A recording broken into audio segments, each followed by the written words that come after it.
तो सही मांग के लिए दिलीप कुमार लड़ेगा। सरकार को जो कार्रवाई करनी हो करे, और ये नोटिस वोटिस से दिलीप कुमार नहीं डरता है। जैसे बीएसएससी ने नोटिस जारी किया, दरोगा बहाली में बीपीएसएससी ने जारी किया, तो नोटिस से दिलीप कुमार नहीं डरता, जेल जाने से नहीं डरते हैं। ना किसी चीज का हमको लालच है, तो डराइएगा किस चीज से हमको? कोई डर नहीं है, कोई डर नहीं पर डटे रहेंगे। सच्चाई के रास्ते पे जो चलता है उसको कोई डर नहीं होता। अगर हाँ डर होगा आपको, अगर लालच आ जाएगा मन में कि हमको पद चाहिए, पैसा चाहिए, तब आपको डर होगा। हमको न पद का लालच है, न पैसा का लालच है, न जान का डर है, तो हमको कौन डरा सकता है? ऐसे नोटिस ये लोग जारी करते रहे, हम स्वागत करेंगे। कह देते हैं उनको, बीपीएसएससी के जो चेयरमैन थे चले गए, माने रिटायर कर गए। बीएसएससी के जो चेयरमैन है उनको भी कहते हैं आप लोग का मोस्ट वेलकम है। जितना नोटिस जारी करना हो मेरे खिलाफ, जितना लिखना हो, असामाजिक तत्व है, जो कहना हो कह दीजिए, लेकिन दिलीप कुमार सच्चाई के लिए लड़ता रहेगा। और एक चीज याद रखिएगा महोदय, ये इतिहास गवाह है, जिस आदमी को निष्कृत किया गया है, निष्कासित किया गया है ना, वही इतिहास लिखता है, इतिहास बनाता है। इस चीज को याद रखिएगा। और इसका गवाह है बीपीएससी का परीक्षा नियंत्रक, बीपीएससी से बाहर हो गया।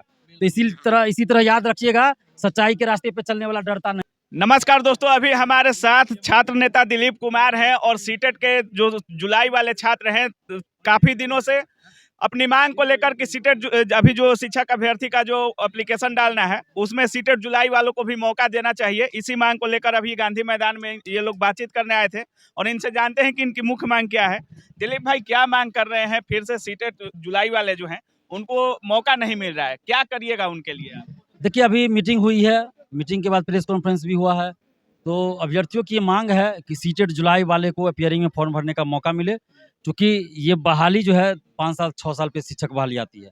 और जो सीटेट दिसंबर में पास है, बहुत सारे हजारों अभ्यर्थी है, इसमें भी शामिल है। पेपर 2 पास है, उनको 6 to 8 का टीचर बनना था, पेपर 2 की परीक्षा दी, वो पास कर गए।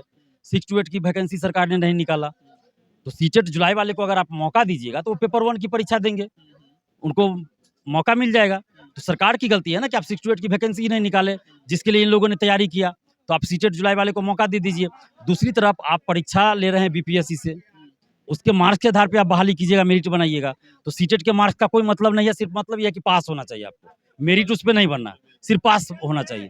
तो आप उनको मौका दीजिए, अपियरिंग में फॉर्म भरने का मौका दीजिए, क्या दिक्कत है? 1,70,000 वैकेंसी है, अगर सीटेट जुलाई वाले को मौका नहीं मिला तो 70,000 सीट भी नहीं भरेगा। और सीटेट में जैसे पहले आप मार्क्स में 5% का छूट देते थे, आप सरकार ही देती थी, बिहार सरकार, तो वो छूट भी देना चाहिए आपको, आप दे रहे थे। और उसके बाद सब्जेक्ट कॉम्बिनेशन भी आप पहले जैसा था वैसा रखिए, आप अचानक से कुछ कर देते हैं परिवर्तन, जैसे हिस्ट्री या ज्योग्राफी अनिवार्य कर दिए आप, दोनों में से एक, ये नहीं होना चाहिए। आप आर्ट्स विषय के लिए 2019 में जो एसटीईटी हुआ या उसके बाद उसमें आपने निकाला ही नहीं है, तो सीट तो खाली रह जाएगा ऐसे ही आपका। तो सरकार इन सब चीज़ पे विचार करे और सीटेट जुलाई वाले को मौका दे। क्या वजह है कि बीएड वालों को मौका दे दिया गया, 21 से 23 को मौका दिया गया और सीटेट जुलाई को मौका नहीं दिया गया? देखिए, 18 तारीख को यहीं पे हमने प्रेस कॉन्फ्रेंस किया था, उसमें हमने सभी लोगों के लिए मांग रखा था कि 6 to 8 की वैकेंसी निकाले सरकार, बीएड, डीएलएड और सीटेट जुलाई वाले अपियरिंग जो भी है, अपियरिंग में सबको मौका मिले। तो सरकार ने बीएड डीएलएड वाले को मौका दे दिया। हो सकता है उनको लगा हो कि एक मांग मान लेते हैं तो दिलीप कुमार चुप रह जाएगा, तो हम चुप रहने वाले नहीं है। जो जायज मांग है, सही मांग है, उन सभी मांगों को आपको मानना पड़ेगा, नहीं तो ये हजारों अभ्यर्थी के साथ अगर अन्याय होगा तो हम तो चुप नहीं बैठ सकते हैं। अगर नहीं दिया गया तो बोल रहे हैं कि 70,000 सीट भरेगा, 1 लाख सीट खाली रह जाएगा। बिल्कुल खाली अगर नहीं किया जाता है, सरकार द्वारा आपकी मांग पूरी नहीं की जाती है, तो क्या करिएगा? तो हम लोग सड़क पे उतरेंगे ना, आंदोलन करेंगे, मजबूर है हम लोग सड़क पे उतरने के लिए। हम अगर सरकार गलत करेगी, गलत नीति बनाएगी, युवाओं के साथ अगर अन्याय होगा तो उनको न्याय दिलाने के लिए तो हमारा ये नैतिक कर्तव्य है कि हम छात्र नेता के तौर पे हम उतरे, क्योंकि आप ही लोग ने, मीडिया वाले और बिहार के छात्रों ने हमें छात्र नेता की उपाधि दिया है, तो वो तो उसका तो हमको परम कर्तव्य निभाना है। तो क्या फिर से लाठी डंडा खाने के लिए तैयार है सभी लोग? अब देखिए, ये तो सरकार की मंशा है कि हम पे फूल बरसाए या लाठी बरसाए या गोली बरसाए या जेल भेजे, ये तो सरकार का काम। हमारा काम है कि जो हमारी मांग है, सही मांग है, संवैधानिक तरीके से उन मांगों को सरकार के सामने रखे, उसका तरीका हम जैसे भी अपनाए, लोकतांत्रिक ढंग से अपनाएंगे। छात्र परीक्षा का भी विरोध कर रहे हैं कि हम बीपीएससी का परीक्षा सीटेट क्वालिफाई करने के बाद भी क्यों दें, इतने परीक्षा देने के बाद हम बीपीएससी का परीक्षा क्यों दें? दिलीप कुमार इसको किस तरह से सही मानते हैं या गलत मानते हैं? देखिए, ये सवाल ऐसा है कि जिसको ना गलत बोल सकते हैं ना पूरी तरह सही बोल सकते हैं। शिक्षा मंत्री भी बोल रहे हैं कि शिक्षक जो परीक्षा देने से भाग जाए वो शिक्षक कैसे हो सकता है? नहीं, ये कहना उनका गलत है। देखिए, मैं ये इसलिए बता रहा हूँ कि बीपीएससी से शिक्षक बहाली को हम सही मानते हैं। हम तो खुद ये मांग कर रहे थे 4 साल से कि गुणवत्तापूर्ण शिक्षा के लिए होना चाहिए। नियोजन निकाय से बहाली सही से नहीं होता था, 5-5 साल बहाली चलती थी। कम से कम बीपीएससी से होगा तो 4 महीना, 5 महीना, 6 महीना के अंदर बहाली हो जाएगा, लेकिन नियोजन निकाय से तो 6 साल तक बहाली चलती थी। लेकिन ये कहना शिक्षा मंत्री का कि एग्जाम से शिक्षक को नहीं भागना चाहिए, ये गलत है। इसलिए गलत है कि आपने अचानक से नियम ला दिया ना, अचानक से ला दिया।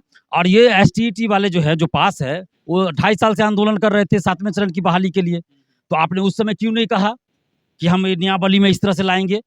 उस समय बता देना चाहिए ना। इस सब वो लोग इतनी धूप में आंदोलन किए, हम भी उनके आंदोलन में शामिल हुए हैं। कितने अभ्यर्थी जेल जा चुके हैं, तो उनका दर्द सरकार को नहीं दिखाई दे रहा, हमको तो दिखाई दे रहा है ना। तो उनके साथ गलत की है सरकार।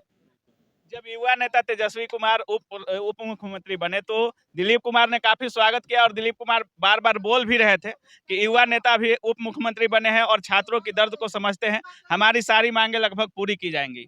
लेकिन उप मुख्यमंत्री बनने के बाद भी दिलीप कुमार छात्रों के साथ सड़क पर हैं। क्या आपकी मांग युवा नेता नहीं सुन पा रहे हैं या किसी दूसरे रंग में? देखिए, जब तेजस्वी यादव जी विपक्ष के नेता थे, तो जब दरोगा बहाली में धांधली के खिलाफ हम आंदोलन किए सीबीआई जांच की मांग को लेकर, तो हमने उस चीज को अपने शादी के कार्ड पे भी लिखवाया था। और उसको उन्हें ट्वीट किया था, फेसबुक पे भी पोस्ट किया था, और समर्थन भी हम लोग का किया था। विधानसभा विधान परिषद में उनकी पार्टी ने आवाज उठाया था, कार्य स्थगन प्रस्ताव लाया गया, जो कि पूरे बिहार के इतिहास में पहली बार ऐसा हुआ कि किसी छात्र आंदोलन को लेकर कार्य स्थगन प्रस्ताव सदन में आए। लेकिन उस समय विजय कुमार चौधरी जी विधानसभा के अध्यक्ष थे, उन्होंने खारिज कर दिया इस चीज को, वो अलग बात है, लेकिन ये ऐतिहासिक चीज था, तो उन्होंने समर्थन किया। लेकिन जब आप सरकार में आ गए, तो अब तो हम लोगों से बात भी नहीं करते हैं, ना हमारी बातों को सुनते हैं, तब क्या कहा जाए। हम अगर काफी दिनों से सीटेट अभ्यर्थी राबड़ी आवास के बाहर धरना भी दे रहे थे, बार बार मिलने की कोशिश भी कर रहे थे, लेकिन उनसे एक बार भी हमको लगता है मुखातिब नहीं हुए हैं तेजस्वी यादव। उनको मिलना चाहिए ना। मैं तो यही कह रहा हूँ ना कि आप युवा हैं, आपने जिस तरह युवाओं को सपना दिखाया, सबने विश्वास किया। अभी जब आपके आवास के बाहर लोग मिलने जाते हैं, तो आपको एक बार मिलने में क्या, उनका समस्या सुनने में क्या दिक्कत है? समस्या का समाधान आप बाद में कीजिएगा ना, पहले मिल तो लेते। लेकिन अगला कदम क्या होने वाला है दिलीप कुमार का? हमारा अगला कदम अभ्यर्थियों के साथ है, अभ्यर्थियों के साथ हम डटकर खड़े हैं। सरकार को जो कार्रवाई करनी होगी करेगी, हम अभ्यर्थियों के साथ खड़े हैं। आप अपनी मांग लेकर?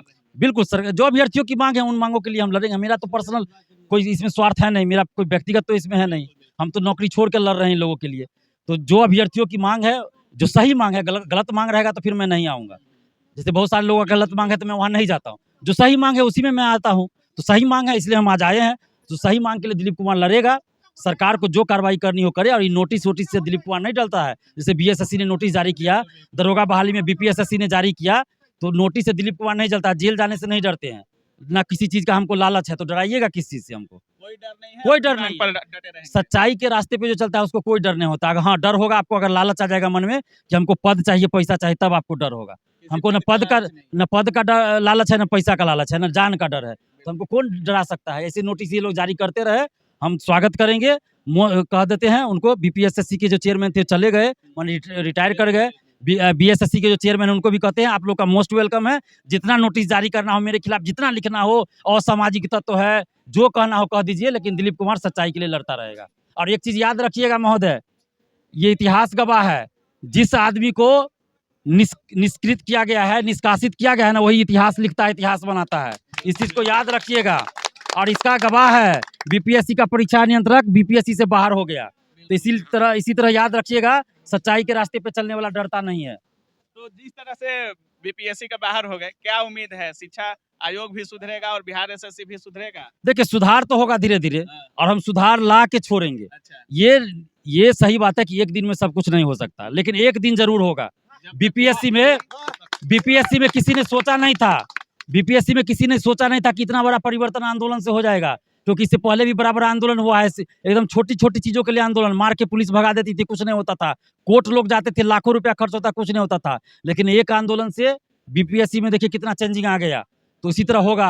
दरोगा बहाली का आप लोग को बता दें, आप लोग भी खबर चलाइए। दरोगा बहाली का ऑफिस पहले कहाँ था? बीपीएससी का, बिहार पुलिस अवर सेवा आयोग, एक प्राइवेट अपार्टमेंट में, संतोष मैंसन, दानापुर, आरपीएस मोड़, जहाँ एक बोर्ड भी बाहर नहीं लगा था। दिलीप कुमार अकेलौता इंसान है जो इस चीज के लिए आवाज उठाता था कि प्राइवेट में क्यों ऑफिस है।